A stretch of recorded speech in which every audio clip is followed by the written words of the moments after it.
Spanier Don Elute war gerne Matador, obwohl der Mann, der Gute, fast jeden Kampf verlor.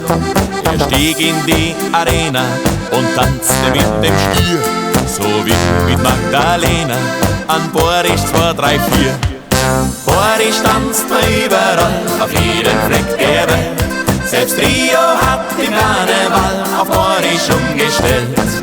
Boris tanzt man überall, dort wo die Musik spielt.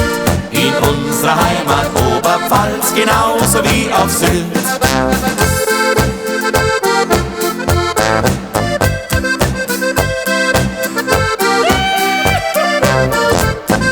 Boris tanzt man überall, dort wo die Musik spielt. In unserer Heimat Oberpfalz, genauso wie auf Sylt.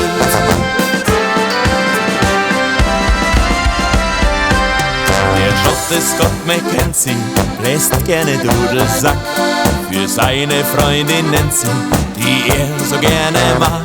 Spielt er vor ihrem Fenster a Boris-Melodie, dann tanzen die Gespenster von Mitternacht bis früh. Boris tanzt man überall, auf jeden Fleck der Welt. Selbst Rio hat den Karneval auf Boris umgestellt.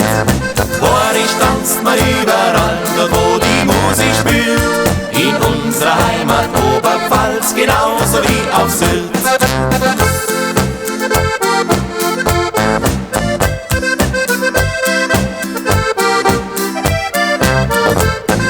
Boris tanzt man überall, dort wo die Musik spielt.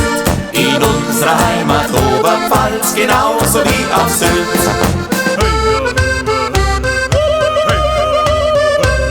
Ein Sioux-Indianer verirrte sich im Land.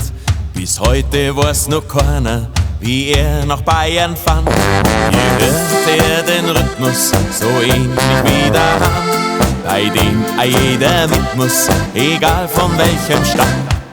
Boris tanzt man überall, auf jeden Fleck der Welt. Selbst Rio hat den Karneval auf Boris umgestellt.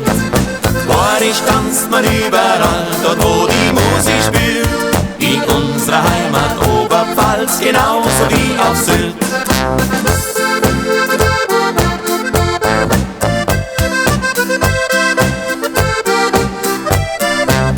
Ja, Boris tanzt man überall, dort wo die Musik spielt. In unserer Heimat Oberpfalz, genauso wie auf Sylt. In unserer Heimat Oberpfalz, genauso wie auf Sylt.